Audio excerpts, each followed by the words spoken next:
Whoa, here's how I would start a Pokemon business in 2026 from scratch. Hello, I'm Riley with Heavenly Cards and Collectibles, and I've made $12,000 in the past 90 days selling cards on eBay.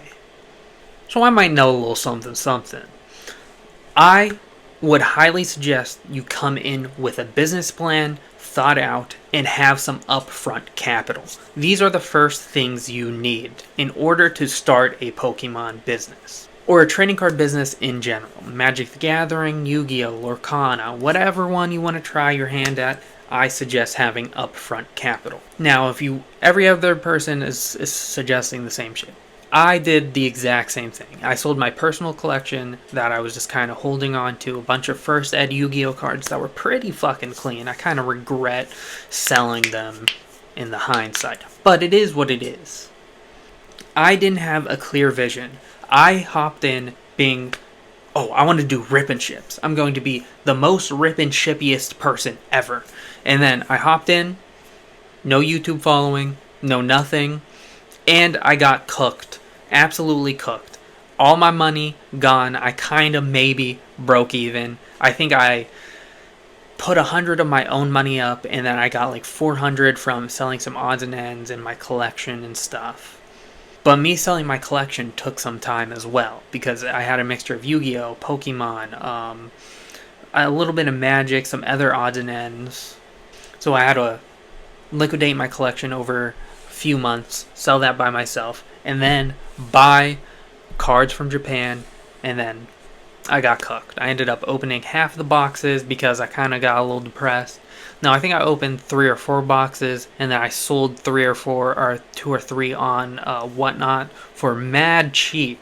I should have just dollar started the whole thing and just let it go where it went, but I did not. I ended up taking 6 of those boxes and auctioning them off on eBay. I think I made $200 to $300-ish. So I broke even, maybe. Come in here with a clear, concise plan. Know what you want to do. Do you want to rip and ship? Do you want to do sealed? Do you want to flip singles? Do you want to grade cards? Do you want to deal with bulk? Come in with a plan. Because if you don't have a plan, that's kind of how you're going to flounder and continue to not make movement. And for the first year, I was floundering extremely hard. I continued to just pedal my wheels. I primarily flip singles on eBay. I would suggest choose a marketplace. eBay, TCG Player, your own website, vending. Choose one of these routes and continue down it and grind it out.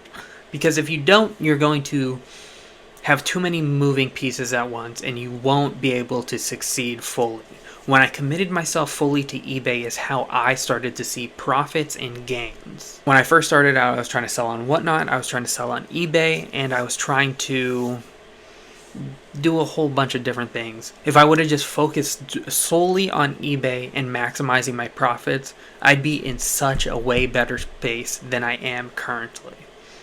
Instead, my first $1,000 collection, I had like probably $1,000 worth of cards, which I auctioned off at $1 start, and I maybe broke even. I probably lost like $200 to $300.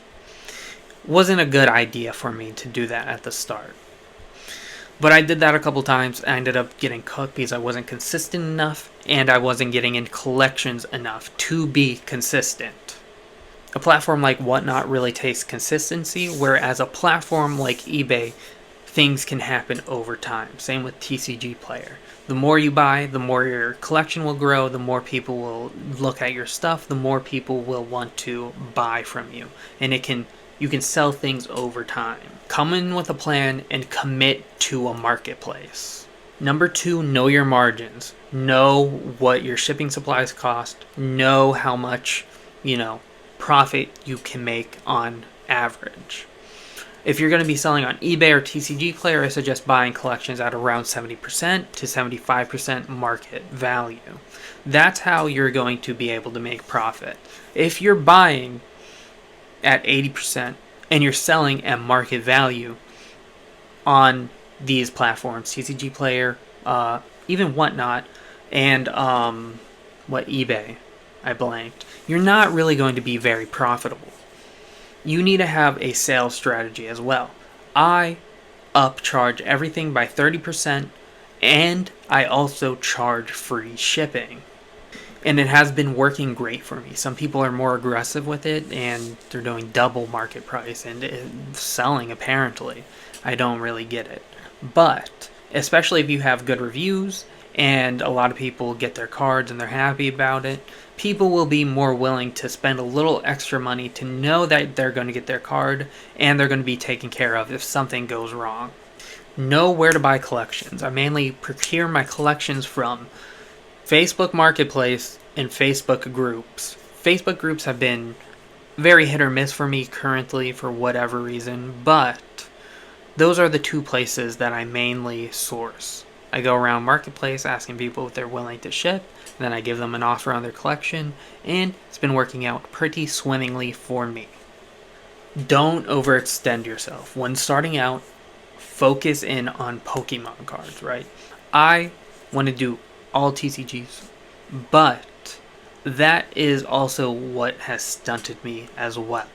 Now currently I'm in a position where I can branch out into Magic the Gathering, One Piece, Yu-Gi-Oh!, all these other things. But if you have no idea the market, or that you don't really have that much upfront capital, I would not try to snipe a 50% Yu-Gi-Oh! Collection when you know the most about Pokemon, and you can get it at 70% and it's going to sell consistently for you. Focus solely on one target.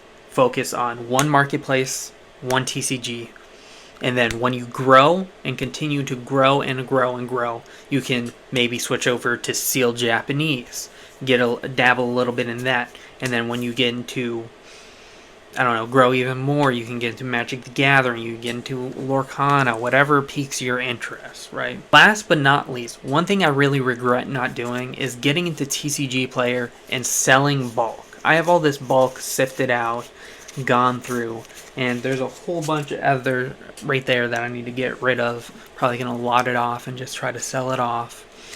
But bulk is where you're going to gain profits. I've seen crazy dividends from bulk.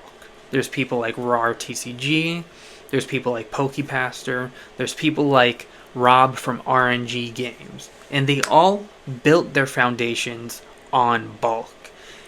Imagine just off of cards like this, you're making $3,000 extra a week from rinsing and repeating this and putting up your playable cards. Because a lot of playable cards do not sell very well on other marketplace other than TCG Player. So that's going to be my final thing, is maybe look into bulk. I think bulk is going to be very good and help be the backbone of people's businesses. I'm kind of scared of this rotation that's coming in, but I have a whole bunch of playables sorted out currently. I think I'm just going to list up and try to speed run to level 4 seller. I have a whole bunch of earthen vessels, some other stuff and things. It's upside down for some reason. Content creation is key. You're going to need it to gain a notoriety within the whole, scene. It's going to make you trustworthy. It's going to make people want to sell collections to you. It's going to make you maybe be the first person they hit up. And also, if you want to sell on your own website, you need to have your own media, your own social media, whether Instagram, Facebook, YouTube. Oh, the more you upload, the better. And I've learned you don't really need that good of editing. You don't really need that good of sound. You just need to be saying something kind of interesting. Anyways, this is how I would start a Pokemon business in 2026 from scratch. Thank you very much. Like, comment, and subscribe. Goodbye.